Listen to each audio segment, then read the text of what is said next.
हे बच्चा, good morning. कैसे हो आप लोग? आई होप कि आपकी पढ़ाई बहुत अच्छी चल रही होगी। हम लोग जो है क्लास 10th का age of industrialization chapter 4 history को देख रहे थे और दो क्लासेस हो चुके हैं। हम लोगों ने देख लिया कि इंग्लैंड में किस तरीके से इंडस्ट्रियलाइजेशन का ग्रो हुआ और फिर हम लोग पहुंच गए थे इंडिया के इंडस्ट्रियलाइजेशन सिस्टम को समझने के लिए कि कैसे यहाँ पे जो है इंडस्ट्रियल एक्टिविटी स्टार्ट हुआ। तो जब हम लोग डिस्कस किए तो हमने मर्चेंट वाला स्टोरी देख लिया, मर्चेंट का, और जो बैंकर्स थे उनकी स्टोरी को समझ लिया। अब हमें ये समझना है वीवर्स के साथ क्या हो रहा था। ठीक है, तो अबाउट वीवर्स को समझेंगे, मींस सेंट्रल आइडिया में हमारे व्यूअर्स ही रहेंगे। ठीक है, तो स्टोरी स्टार्ट होता है 1760s से, मींस बिफोर 1760s, 1760 के पहले से। इतना तो पता है, ये मान लीजिए इंग्लैंड है, ठीक है, ये इंग्लैंड है और ये हमारा इंडिया है ना, ये हमारा इंडिया है। ठीक है, उस टाइम पर इंडिया में राज करने वाले कौन थे? East India company. बट ये एक तरह का ट्रेडिंग कंपनी था, मतलब ये बिजनेस करने वाली एक कंपनी थी। ठीक है, तो ये बात भी ध्यान रखना। तो 1760 से पहले ईस्ट इंडिया कंपनी, जिसको मैं EIC से रिप्रेजेंट करूंगा, हैड नॉट पॉलिटिकल पावर।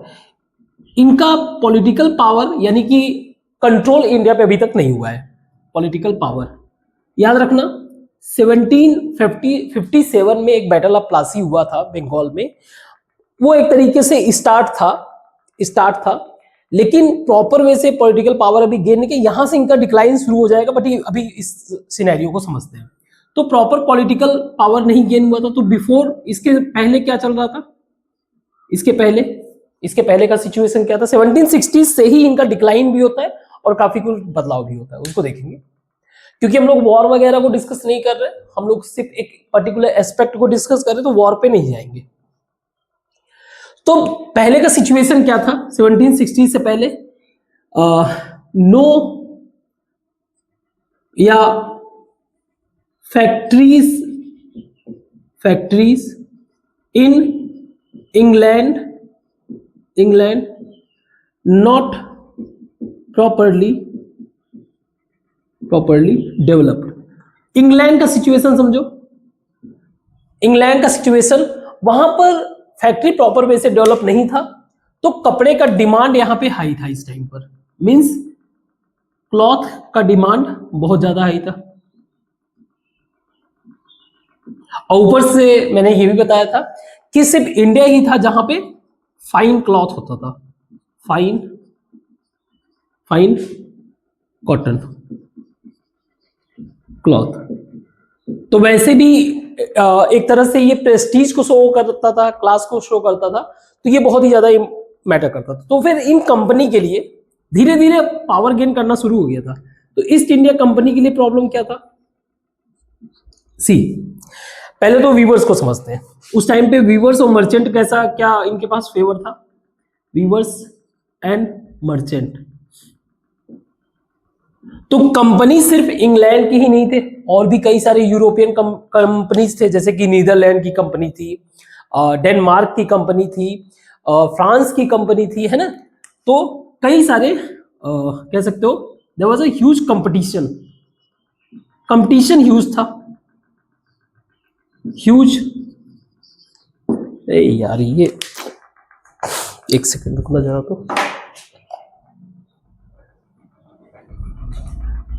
तो ह्यूज कंपटीशन था। कंपटीशन किसके किसके बीच था? जैसे फ्रांस की कंपनी, ब्रिटेन की कंपनी, डेनमार्क की कंपनी, और भी छोटे मोटे कंपनी, मतलब अच्छे खासे कंपनीज अवेलेबल थे। कंपटीशन होने के कारण वीवर्स और मर्चेंट जो हुआ करते थे, इनको अपने मनमानी प्राइस मिलते थे। मींस दे हैड यानी कि weavers, they had huge bargaining power. Bargaining power. तो सब कुछ अच्छा चल रहा था। और उस टाइम पे ईस्ट इंडिया कंपनी के लिए प्रॉब्लम क्या था, इनका चैलेंजेस क्या था? एक तो ये कंपटीशन ही, पहला तो ये कंपटीशन, फर्स्ट कंपटीशन, इनके बीच में कंपटीशन। दूसरा चैलेंज क्या था? Cost of cloth. जो क्लॉथ था उसका कॉस्ट। और तीसरा सबसे बिगर चैलेंज था इनका ensuring regular supply. Regular supply. तो ये इनके मेजर चैलेंज थे कि ये तीन प्रॉब्लम फेस करते थे। अब इसको ओवरकम कैसे किए? सी 1760s के बाद बैटल ऑफ प्लासी हुआ था। अगर इनका मेजर रीजन देखा जाए ट्रेडिंग का, तो एक था बंगाल रीजन और एक था कार्नेटिक रीजन। कार्नेटिक याद रखना, कर्नाटका नहीं है। कार्नेटिक जो अभी प्रेजेंट टाइम में तमिलनाडु वाले एरिया को बोलते हैं।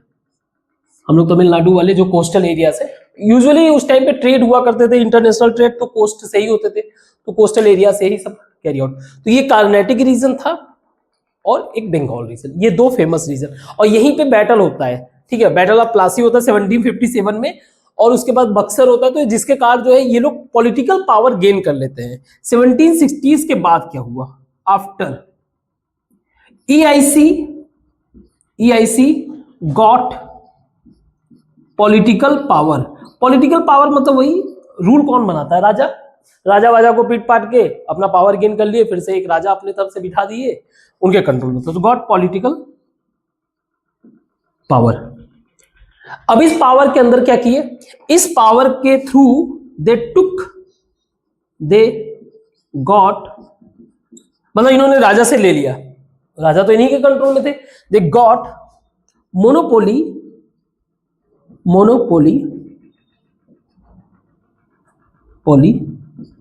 Over trade activity.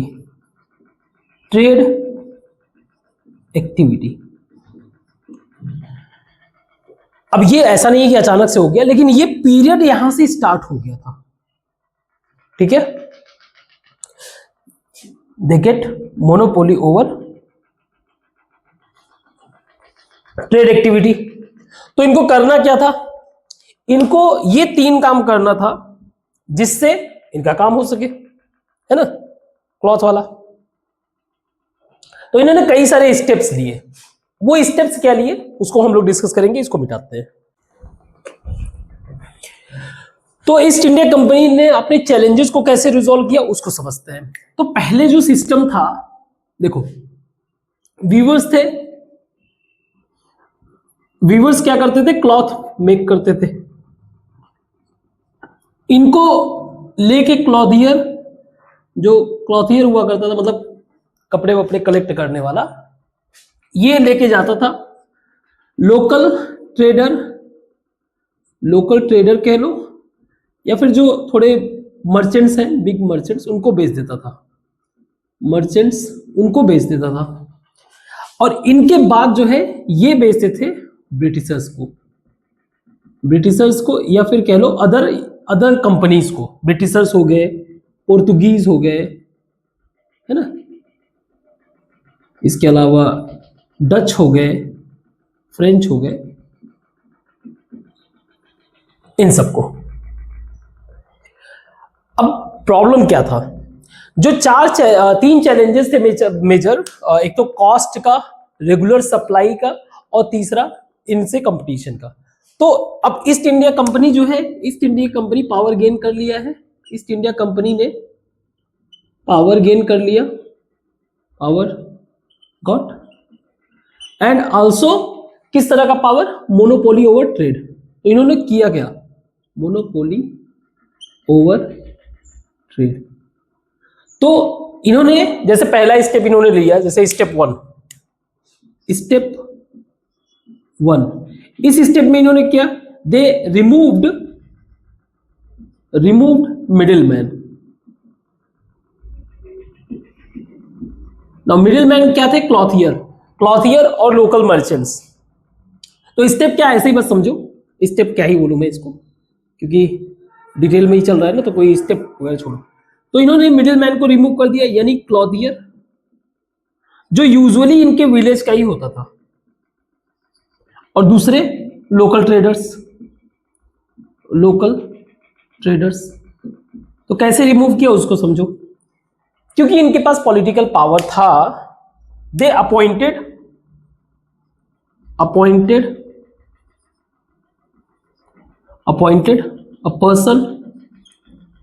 Person as गोमस्ता। तो एक पर्टिकुलर, मान लीजिए गांव के लिए या विलेज एरिया के लिए इन्होंने एक गोमस्ता अपॉइंट किया। गोमस्ता ना, इसका काम क्या रहता था? इसका मेजर काम 3 रहते थे। एक तो भाई जो भी व्यूवर्स है, टेक केयर ऑफ व्यूवर्स का टेक केयर करना है। Collect cloth, check quality.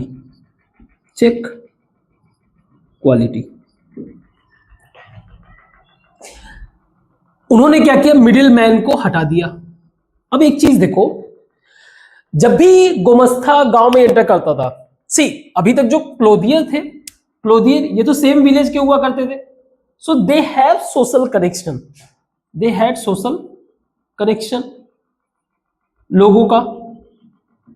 लोगों के साथ इनका सोशल कनेक्शन था, गांव के ही बंदे थे, तो ये सारी चीजें बहुत ही सिस्टमैटिक तरीके से मैनेज था। अब ये गोमस्ता जो बंदा था, ये तो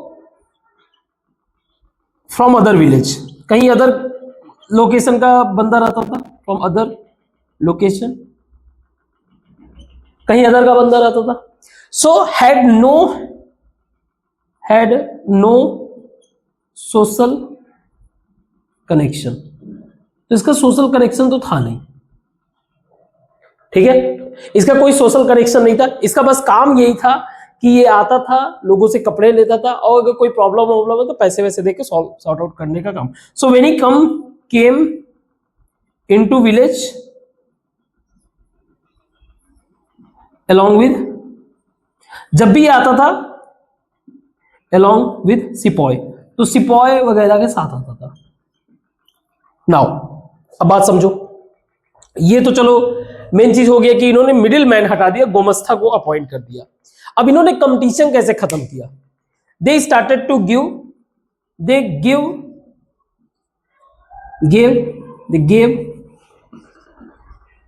एडवांस लोन टू व्यूवर्स को एडवांस लोन देने लगे। अब एडवांस लोन देने का मतलब क्या हो गया? एडवांस लोन का मतलब ही हो गया, means it bound to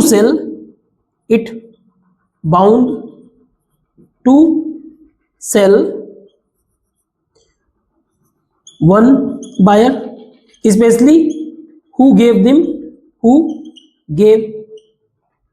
them loan.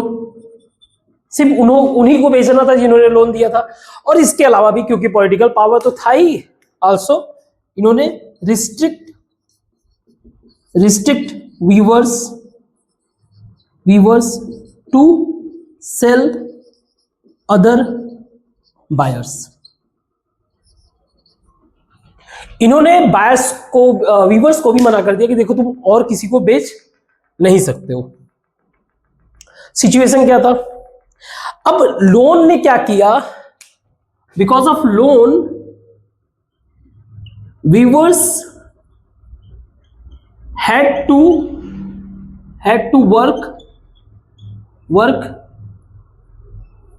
Work extra, बहुत ज्यादा वर्क करना पड़ा है, मीन्स, या फिर आप कह सकते हो वर्कलोड उनका इंक्रीज हो गया एडवांस लोन के कारण। शुरुआत में तो इनको बहुत सही लग रहा था, क्योंकि initially they were making huge money, but after that धीरे धीरे इनको जो है पैसे भी कम मिलने लगे, क्योंकि एक ही व्यक्ति था। So weavers get less price. Weavers, यहां पे भी लिख देता हूं, weavers used to get less price but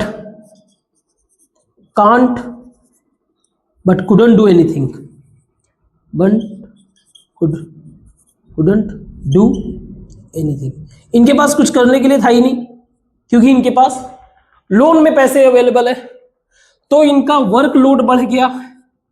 they had no time to work in field में भी काम, इनका खुद का जो खेत हुआ करता था उसमें भी काम करने का इनके पास टाइम नहीं था, पूरा फैमिली इन्वॉल्व रहता था। तो ये करते क्या थे, फील्ड को लीज पर देने लगे, किराए पे दे देते थे काम वाम करने के लिए, ये सारी चीजें। एंड बिकॉज ऑफ लोन के कारण इनको जो है time within specified time में ही इनको प्रोडक्ट देना रहता था। They are bound to deliver product in time. Simple बता रहा हूं, विद इन समय में। और अगर नहीं करते थे, अगर ये टाइम पे नहीं करते थे, तो गुमस्ता क्या करता था, क्योंकि पुलिस के साथ आता था, गुमस्ता क्या करता था, सिपाही के साथ आता था और इनको पनिश करता था। So if they fail then they punished and sometime beaten। तो इनको पीट पाट भी दिया जाता था। अब ये सिचुएशन ऐसा हो गया था कि जितने भी व्यूवर्स थे, बहुत सारे व्यूवर्स ने तो छोड़ ही दिया। मेनी व्यूवर्स लेफ्ट वीविंग, इन्होंने वीविंग छोड़ दिया। और अपार्ट फ्रॉम दैट बहुत सारे व्यूवर्स ऐसे थे जो इस एरिया को छोड़ दिया। मेनी लेफ्ट दियर विलेज। स्पेशली कहां पे हम लोग बात कर रहे हैं, बंगाल और कार्नेटिक रीजन का। कार्नेटिक रीजन के जो व्यूवर्स थे ये छोड़ के अंदर चले जाते थे। कहानी यहीं पे नहीं एंड होती है, इसके बाद और भी प्रॉब्लम्स स्टार्ट होते हैं। उसको समझते हैं कि कैसे, क्योंकि एक साइड में इधर भी फैक्ट्री भी डेवलप होने लगा था ना, इंडस्ट्रियलाइजेशन, अपने यहाँ भी फैक्ट्री वगैरह भी डेवलप होगा। तो सिचुएशन समझते हैं कैसे व्यूअर्स की लाइफ और ज्यादा वर्स्ट होने लगी। अभी तो हम लोग 1700 समथिंग देख रहे हैं, अभी 1800 का कहानी भी शुरू करना है। ठीक है, इसको मिटाते हैं।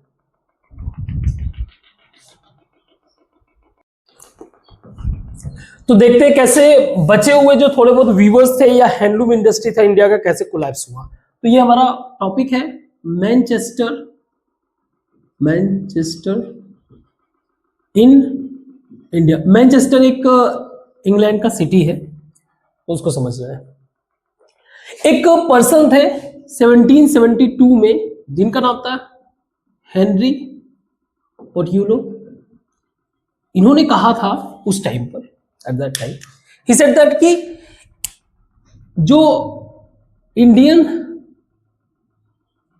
क्लॉथ है, क्लॉथ की जो क्वालिटी है, क्वालिटी वेरी हाई, और इतना हाई है कि demand will always be high.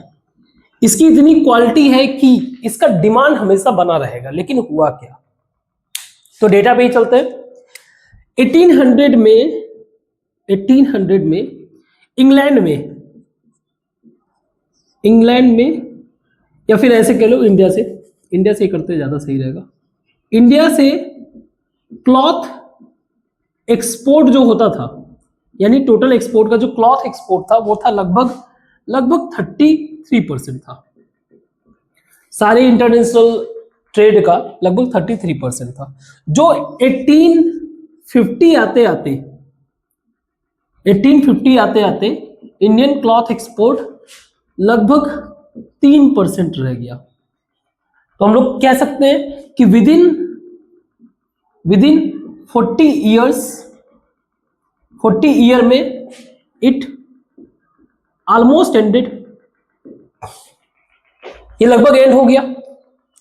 आप 33% जो है कहाँ इतना ह्यूज ग्रो कर रहे हो, एक्सपोर्ट कर रहे हो, विद इन 40 ईयर्स 50 ईयर्स में आप जो है 3% या फिर उससे भी कम हो गए। तो इसी सिनेरियो को समझना है, ठीक है, इसी सिनेरियो को समझना है। तो कहानी वही इंडिया का समझ लेते हैं पहले। हमारा इंडिया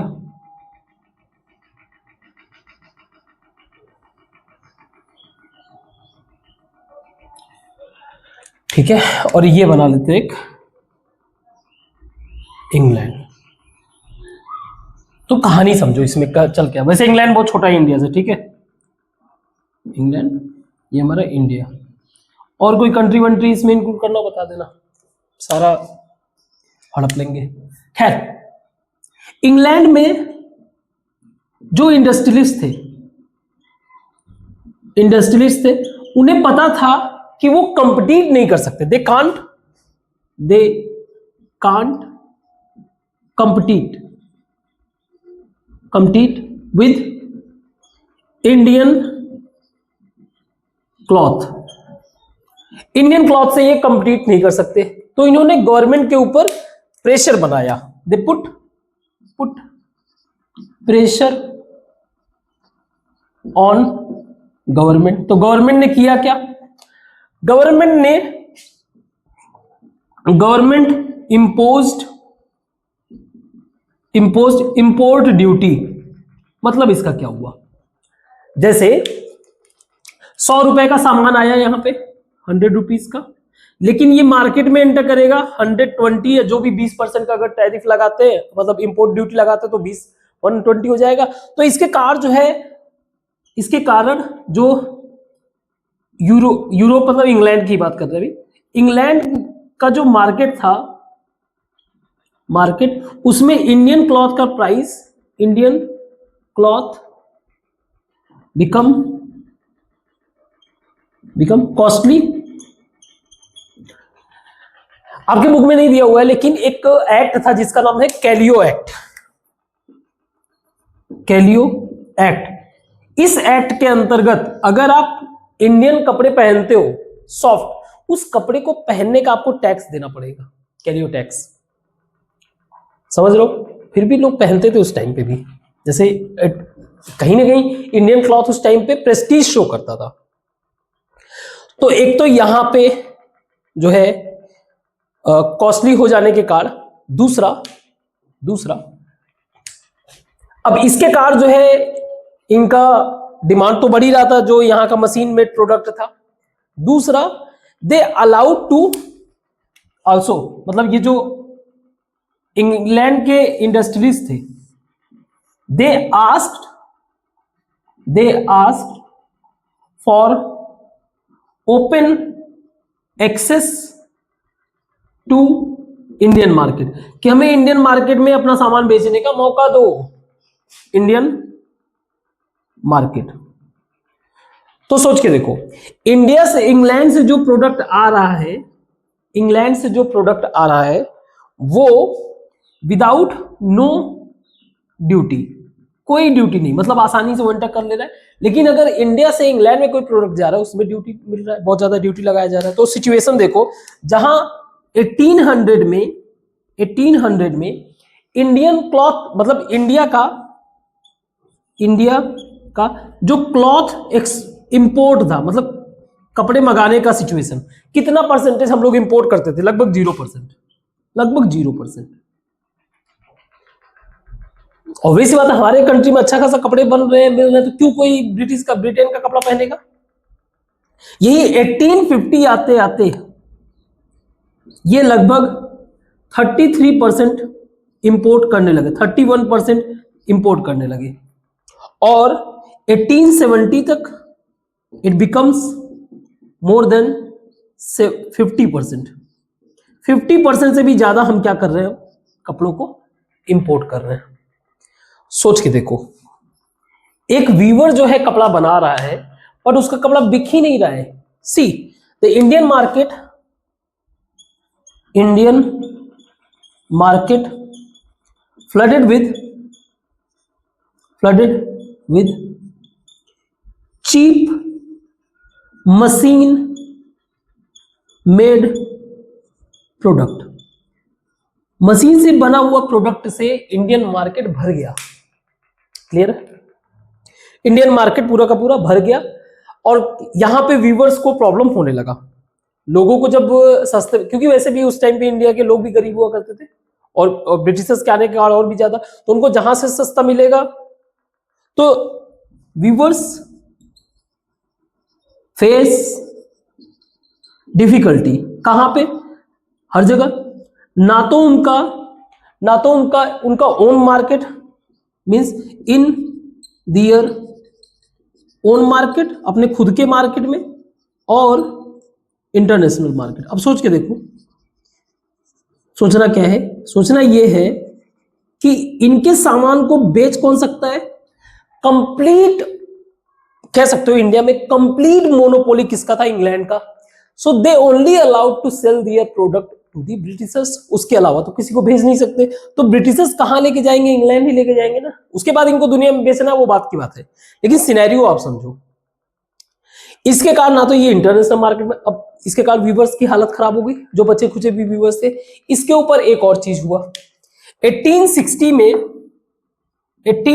में अमेरिका में सिविल वॉर हुआ। अमेरिका में सिविल वॉर, अब इसको भी आप समझो ये क्यों सिग्निफिकेंस है। 1860s के आसपास अमेरिका में सिविल वॉर, तो ये मान लीजिए आपका अमेरिका है। मुझे पता है मैं डायग्राम बहुत बकवास बनाता हूं। यूएस से ये अमेरिका है। अमेरिका से यहां पर जाता था, इंग्लैंड में जाता था कॉटन मंगाकर। ये भी एक तरीके से इंडिया की कॉलोनी, सॉरी ब्रिटिशर्स का ही कॉलोनी था। तो ये लोग इनको कॉटन भेजते थे।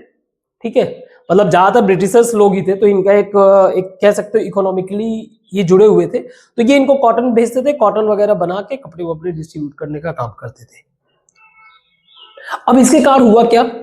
जब अमेरिका में सिविल वॉर होने लगा तो cotton import from America to England disturbed, जिसके कारण जो कॉटन इंपोर्ट होता था वो डिस्टर्ब हो गया।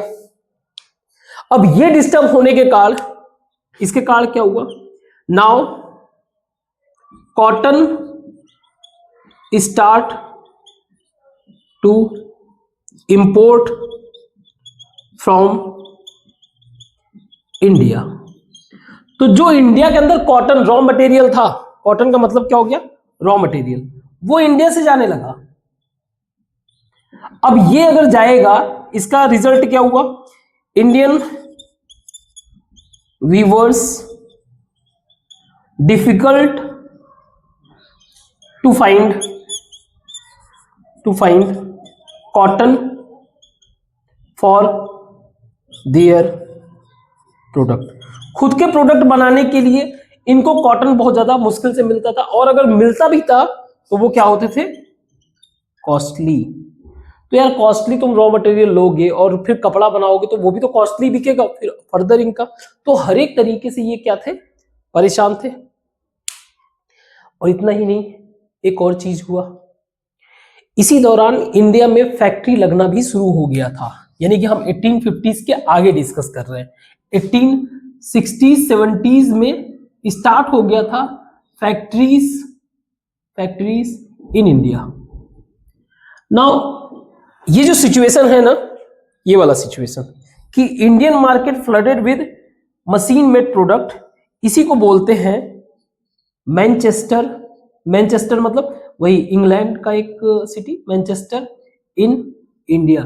यानी कि मैनचेस्टर का जो प्रोडक्ट इंडिया में है तो मैनचेस्टर इन इंडिया, इसी को सिंबलाइज कर रहे हैं। क्लियर है? जो हमारा मेन टॉपिक था। तो अब देखते हैं कैसे फैक्ट्रीज वगैरह, इंडिया की फैक्ट्रीज वगैरह सिस्टम, ठीक है, इंडिया में कैसे फैक्ट्री ग्रो हुआ उसके बारे में।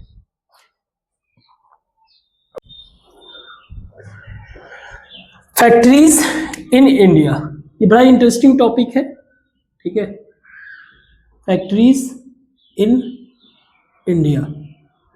तो थोड़ा सा टाइम को डिवाइड कर देते हैं, 1850s के पहले का स्टोरी और 1850s के बाद का स्टोरी, ये दो major portion, specially world war first तक, वर्ल्ड वॉर फर्स्ट तक। इसके बाद फिर सिनेरियो चेंज हो जाता है, ठीक है। सी, तो हम लोग पहले इस वाले पॉइंट को समझते हैं। 1850s के बाद, 1850s के बाद देखा गया कि इंडिया में भी फैक्ट्रीज वगैरह सेटअप हो गए, है ना। 1850s के बाद इंडिया में भी फैक्ट्रीज जो है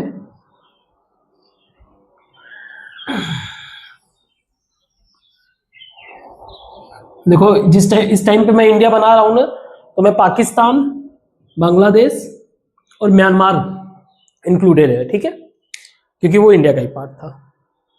तो इस टाइम पे हुआ क्या, 1854 के आसपास मुंबई में पहला, 1854 मुंबई या बॉम्बे कह लो उस टाइम पे, Bombay first cotton mill, first cotton mill.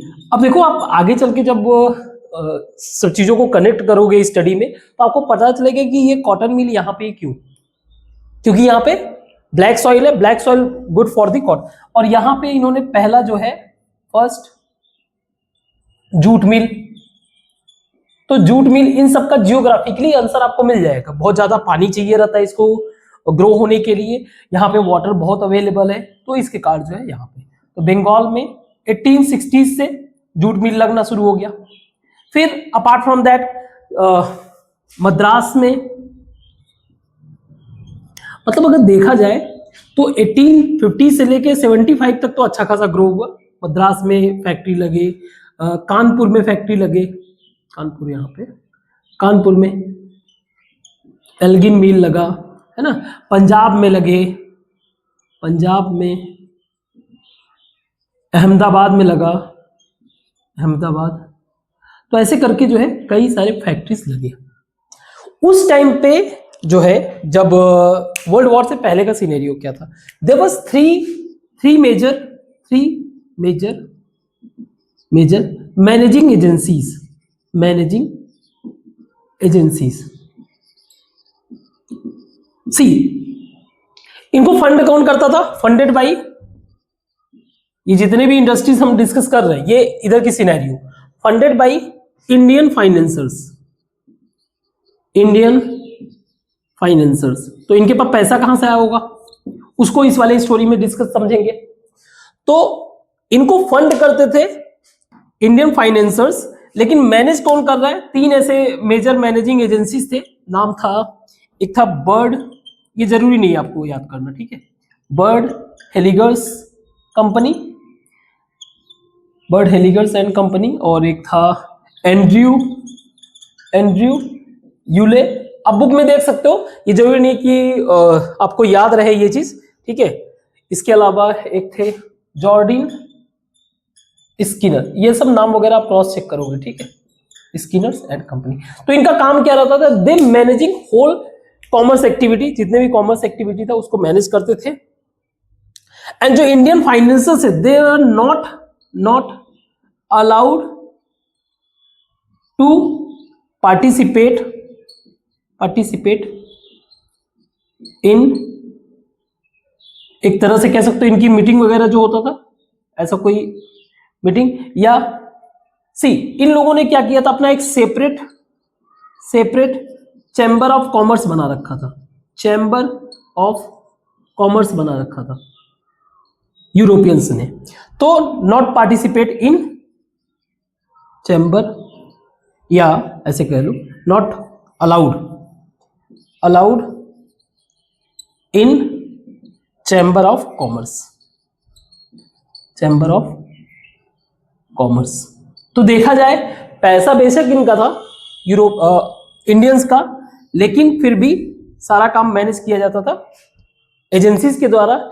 इनका काम यह था कि फंड को कलेक्ट करना और ये डिसाइड करना कहां पे कितना कैसे प्रोडक्ट प्रोड्यूस होगा, ये सारी चीजें। और एक चीज तो हमने डिस्कस कर ही लिया कि ज्यादातर क्या होता था, एक्सपोर्ट होता, बट उससे बड़ी बात हमें ये समझना है इनको पैसे कहां से मिले। ये जो शुरुआत के इंडियन एंटरप्रेन्योर्स थे, जैसे जमशेद जी टाटा का नाम आपने सुना होगा, दिनसा पाटिल जी हैं, बिरला का नाम सुना होगा आपने, उसके बाद द्वारकानाथ टैगोर जी थे, इसके अलावा जो है सेठ हुकुमचंद जी थे। तो ऐसे कई सारे लोग थे, उनको पैसे कहां से मिला उसको हम लोग समझेंगे इस वाले पोर्शन में कि ये वाला सिनेरियो में चल क्या रहा था, स्पेशली 1800 के बाद। ठीक है, 1800 के बाद वाले सिनेरियो को समझते। इसको एक मिनट में मिटा दूं।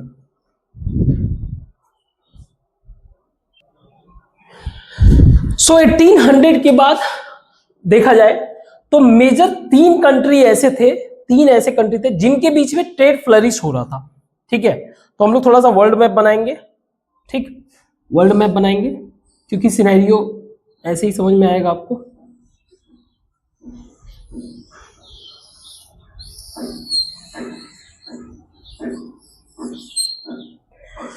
ठीक,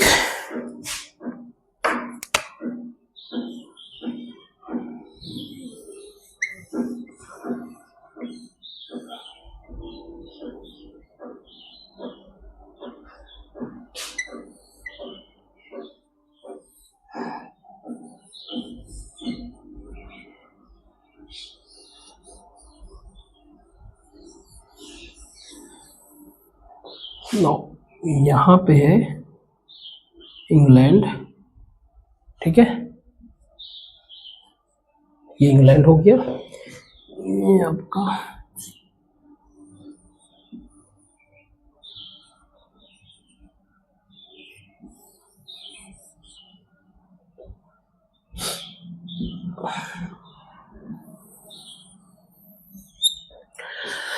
सी।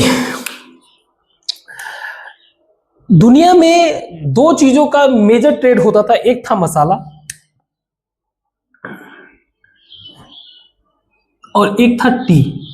तो मसाला का पर्पज ये था कि देखो जो हायर जियोग्राफिकल रीजन में है वो ज्यादातर कोल्ड अगर होता है तो वहां पे बहुत ज्यादा चीजें, मतलब डाइवर्सिटी ऑफ एग्रीकल्चर वहां पे है नहीं। ठीक है, तो जो भी मीट मांस वगैरह जो खाते हैं इनको प्रिजर्व करके रखना पड़ता है एक सर्टेन पीरियड, तो मसाला उसमें हेल्प करता था। टी का स्टोरी समझ लो। टी जो है लगभग 4000 साल से चाइना में लोग अवेयर थे। चाइना में 4000 साल से टी को लेकर लोग अवेयर थे, पीते थे। टी का कंजम्पशन बहुत ज्यादा सुटेबल होता है कोल्ड प्लेसेस में रहने वाले और माउंटेनियस रीजन, मतलब हायर एल्टीट्यूड पे रहने वाले लोग। It's a matter of cross check, ये मेडिकल वाला बंदा ज्यादा बेहतर तरीके से क्रॉस चेक करके बता सकता है कि चाय पीने से हमारी बीपी थोड़ी सी, ब्लड प्रेशर हमारा थोड़ा सा ऊपर हो जाता है, जिसके कारण जो हायर एल्टीट्यूड पे लोग होते हैं उनका लंग्स थोड़ा बड़ा होता है, तो वो हमेशा लो बीपी फील करते हैं, तो उनका ब्लड प्रेशर मेंटेन रहता है। और कोल्ड वालों के लिए वार्म के लिए सुटेबल रहता है। तो दुनिया में ट्रेड कैसे चल रहा था? दुनिया में ट्रेड होता था इंडिया से जो है स्पेशली कॉटन और ओपियम। ओपियम मतलब समझते हो, गांजा। ओपियम लिए, इसको लेकर पानी वाले जहाज में इसको लेकर गए चाइना के कोस्ट, हांगकांग में। हांगकांग में, यहां हांगकांग, हांगकांग में ये यहां से ओपियम को सेल करके, ओपियम यहां से क्या करते थे, ओपियम को सेल करते थे, सबको नशेड़ी बनाते थे और परचेज करते थे टी। ठीक है, अब इस ट्रेड रूट को समझो। फिर यहां से to the back to the world जाते जाते फिर यहां आते थे इंग्लैंड। इंग्लैंड में क्या इनको देते थे, यहां पे रॉ कॉटन देते थे और प्लस टी। तो जो भी पैसा इनको वापस मिला, मतलब यहां पे देना, टी यहां पे भी यूएसए में भी डिस्ट्रीब्यूट करते थे, जो भी इनको यहां से पैसे मिले उस पैसे का ये क्या करते थे, यहां पर परचेज करते थे क्लॉथ, परचेज करते थे फिनिश्ड प्रोडक्ट और इस प्रोडक्ट को वापस ले जाकर थ्रू आउट दी, ऐसे अब आ रहे हैं ना, तो पूरे वर्ल्ड को बेचते फिर वापस कहां आ जाते थे, इंडिया। पैसे आ गए, फिर से वापस से यही काम चल रहा है। इसको बोलते हैं वर्ल्ड का उस टाइम उस टाइम पे ये गोल्डन ट्रेड रूल था, गोल्डन ट्रेड रूट।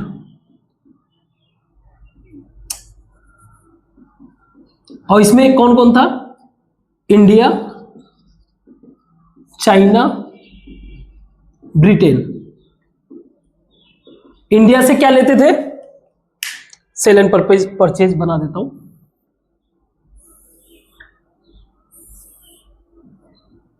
इंडिया में सेल क्या किए और इंडिया से परचेज क्या किए? ठीक, इंडिया में सेल किए ये फिनिश क्लॉथ, मतलब जो पानी वाला जहाज है उससे इन्होंने फिनिश क्लॉथ खाली किया, और बदले में जो भी पैसे वैसे मिल रहा है बेचने से, उसी पैसे से बचा हुआ क्या ले रहे हैं? ये ओपियम और कॉटन। ठीक, यहां पे सेल क्या कर रहे हैं चाइना में? ओपियम खरीद क्या रहे हैं? टी। ब्रिटेन में टी को बेच रहे हैं और कॉटन को बेच रहे हैं, जो रॉ मटेरियल है। खरीद क्या रहे हैं? Finish product. आप समझ रहे हो सिनेरियो? 4000 साल से चाय के बारे में अवेयरनेस चाइना को था और बाकी पूरे वर्ल्ड को नहीं था चाय के बारे में। चाय एक सर्टेन जियोग्राफिक लोकेशन पे ही होता है, बट रिक्वायरमेंट जरूरी था, रिक्वायरमेंट लोगों को था। यहां तक कहानी समझ में आया? अब जो देखो, हमारे कंट्री के अंदर वैसे ही रिस्ट्रिक्शन लग गया था, फिनिश प्रोडक्ट का तो हो नहीं रहा था, मतलब जो वैसे भी, जैसे शिपिंग का ही ले लो आप, शिपिंग का कंट्रोल किसके पास चला गया था? शिपिंग का कंट्रोल पूरा का पूरा कंट्रोल बाय यूरोपियन। तो जो इंडियन ट्रेडर्स थे भी, इंडियन जो मर्चेंट थे भी, उनके पास सिर्फ एक ही चॉइस था, वो था ट्रेड इन रॉ मटेरियल। तो जैसे द्वारकानाथ जी थे, द्वारकानाथ टैगोर, इन लोगों का काम ये था कि कंट्री के अंदर जहां जहां, जैसे एग्जांपल के लिए द्वारकानाथ जी थे, द्वारकानाथ टैगोर, मैं इनको क्यों बोल रहा हूं? क्योंकि ये इंपॉर्टेंट पर्सनालिटी है, हमारे रविन्द्रनाथ टैगोर जी से रिलेटेड है। द्वारकानाथ जी टैगोर थे, और टाटा जी थे, जमशेदजी जेडी टाटा जी थे, क्योंकि इनकी भी फैमिली हम लोग देखते ही हैं। बिरला, टाटा बिरला, बड़ा ही राइम में चलता है ये शब्द। इसके अलावा जो है हुकुमचंद सेठ, तो ये एक मारवाड़ी थे। और apart from that दिनसा Patil ji, और भी जो भी थे काफी लोग। यही लोग बाद में जो है पैसे अर्न कैसे कर रहे हैं, ये जो भी रॉ मटेरियल है, कॉटन में, ओपियम में, इन सब चीजों से ट्रेड किसके साथ कर रहे हैं? चाइना के साथ। सी 1850s के बाद जो है, जो ईस्ट इंडिया कंपनी था, उसका मोनोपोली जो है ट्रेडिंग का खत्म हो गया था। ब्रिटिशर्स और भी सारे कंपनी अलाउ थे, लेकिन ईस्ट इंडिया कंपनी ने चाइना से ट्रेड करना बंद नहीं किया था। चाइना से ट्रेड क्यों नहीं बंद किए थे? Because of T. चाइना से ट्रेड इनका 1830s। ये बाद में हम लोग जब हिस्ट्री प्रॉपर देखेंगे तब उसको समझेंगे, अभी हमारा पर्पस कुछ और है। अब सिनेरियो ये होता है कि इसके आगे की जो स्टोरी है, 1840s में, ये तो चलो अर्निंग वर्निंग कर लिए, यहां से पैसे वैसे कमा, यही बाद में जो है फाइनेंसर्स बनते हैं, यही बिकम फाइनेंसर्स। इनके पास अच्छा खासा पैसा हो जाता है, और यही हमारे अर्ली एंटरप्रेन्योर्स भी थे, अर्लियर एंटरप्रेन्योर। लेकिन अब मैं आपको थोड़ा सा कुछ अलग बातें डिस्कस करूंगा। ये तो हो गया, क्लियर हो गया पैसे कहां से आ गए, ठीक है। अब मैं थोड़ा अलग बात डिस्कस करूंगा, वो ये है, ओपियम वॉर हुआ एक। ओपियम वॉर के कारण जो चाइना का हांगकांग था, हांगकांग, उसका कंट्रोल आ गया, कंट्रोल यूरोपियन को, यूरोपियन के अंडर हांगकांग आ गया, ठीक है, हांगकांग अंडर यूरोपियन कंट्रोल। अब सिनेरियो ये था कि चाय चाइना में तो हो ही रहा था, दार्जिलिंग में भी इन लोगों ने ट्राई किया था, तो दार्जिलिंग में भी चाय जो है नेचुरली ग्रो होने लगा था, नेचुरली ग्रो टी। अब सोचो, चाय का सप्लाई टी सप्लाई, क्योंकि अब कंट्रोल उन्हीं का है तो एक तरह से चाय इन्हीं का हो गया, तो टी सप्लाई जो है इंक्रीज हो गया, टी सप्लाई ह्यूज है। अब चाहिए था डिमांड, डिमांड चाहिए था। तो डिमांड अगर यहां पे देखो बहुत ज्यादा पॉपुलेशन नहीं है, यहां पे भी बहुत ज्यादा पॉपुलेशन नहीं है, डिमांड हमें चाहिए था। डिमांड कैसे क्रिएट करें? 1890s के आसपास, 1890s के आसपास एक एडवर्टाइजमेंट आता है टी का, एडवर्टाइजमेंट आता है जिसमें क्वीन जो है टी पी रही है, मतलब चाय पी कर रही है, क्वीन को चाय पीते हुए दिखाया गया, जो एक तरह से आप कह लो कि रॉयल, एक तरह से रॉयल प्रेजेंटेशन शो कर रहा था। तो ह्यूमन नेचर होता ही ऐसा है कि चीजों को, मतलब कुछ भी हायर लेवल है उसको अचीव करने की कोशिश। तो धीरे धीरे इंडिया में चाय को अडॉप्ट करने लगे, इंडियंस भी चाय पीने लगे, और ये एक ऐसा लेवल पहुंच गया, it reach to the certain level, जहां पे चाय, tea become matter of prestige. तो चाय जो है प्रेस्टीज का मैटर हो गया, यानी कि आप किसी के घर अगर जाते हो और अगर उन्होंने चाय नहीं पूछा तो आपकी इज्जत नहीं हुई। तो ये किस तरीके से हमारे माइंड में चीजों को इन्फ्यूज किया जाता है। जैसे प्रेजेंट टाइम का सिनेरियो आप देख लो, प्रेजेंट टाइम में पूरे वर्ल्ड में अगर आप देखोगे, यूजुअली अगर आप देखोगे तो ये वाला रीजन ऐसा है, ये वाला रीजन जो हाईली सिट्रस फ्रूट को प्रोड्यूस करता है, सिट्रस फ्रूट यानी जिसमें जूसी होते हैं, जूस, ऐसे ये वाला रीजन भी। बट इसको कंटेक्स्ट में लेते हैं, बहुत huge amount of citrus fruit produce हो रहा है, तो सिट्रस फ्रूट को करेंगे क्या भाई, जितना खाओगे बाकी फेंक दोगे। फेंकने से क्या होता है कि इसमें फर्मेंटेशन, मान लो अगर आपने इसको प्रिजर्व कर लिया, फर्मेंटेशन के कारण ये वाइन मतलब एल्कोहलिक हो जाता है, इथेनॉल में बदल जाता है, तो एक तरह से ये जो है वाइन बन गया। अब ये एक तरीके से डिस्कार्डेड यानी कि थ्रोइंग आइटम है, फेंकने वाला आइटम। बट इसको भी, अब ये जो मैं डिस्कस कर रहा हूं ये आपके बुक वाली बात नहीं है, ये एक जनरल परसेप्शन बता रहा हूं। ये वाइन को जो फेंक रहे हैं उसको कैसे मोनेटाइज किया, आज के टाइम में जब आप एडवर्टाइजमेंट देखते हो रिलेटेड टू वाइन या फिर बियर वगैरह का जो एडवर्टाइजमेंट, वो उसमें इमोशंस सेल करते हैं। They try to show you कि जो बंदा बियर पी रहा है वो बहुत ज्यादा खुश है, और यही आज के टाइम में सोसाइटी में भी फील हो गया है। सोसाइटी इस तरीके से बिहेव करता है, अगर एक छोटा सा भी पार्टी हो गया और अगर आपने वाइन का यूज नहीं किया, दारू वारू जो भी है, ठीक है, तो आप गए गुजरे हो। तो ऐसे हमारे माइंड में इन्फ्यूज किया जाता है। So we have to take care, मतलब जितना ज्यादा आप नॉलेजेबल बनोगे उतना ही ज्यादा आप लॉजिकल भी बनोगे। तो पीपल जो ये बोलते हैं या पीते, सीरियसली बता रहा हूं, वो मतलब ऑब्वियस ही बात है उनको नॉलेज तो है नहीं, तो ऐसे व्यक्ति हमेशा मैनिपुलेटेड होते हैं लोगों के द्वारा या फिर एडवर्टाइजमेंट के थ्रू, दे गेट मैनिपुलेटेड, और हार्मफुल तो होता ही है। खैर, तो आज के लिए हम लोग इतना ही रखते हैं। यहाँ पे फिर फैक्ट्री वगैरह डेवलप हो गया, फैक्ट्री वगैरह का सिस्टम हमने समझ लिया, फैक्ट्री में वर्कर्स वगैरह कैसे आएंगे, वर्कर की कहानी क्या है, उसको हम लोग नेक्स्ट क्लास में डिस्कस करेंगे। तो आज के लिए बस इतना ही, थैंक यू।